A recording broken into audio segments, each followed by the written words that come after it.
Hi, welcome back to our channel. In this video, I will show you how to blend two images in Canva. So let me head over and then put in here all the images that we will blend.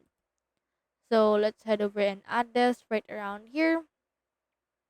So let's add right here this person as well as this person. So as you can see, there are different images. And in order to blend them, what we can do is we can head over and then make sure that they are actually on a background. So as you can see, this person right here has a black background, while this person has right here has a different background. So what we can do in that case is we can head over and then choose one of them and then remove the background for them using this background remover. So just wait for this right here in order to do that. And then from in there, you can, for example, expand this. So let's expand this right here.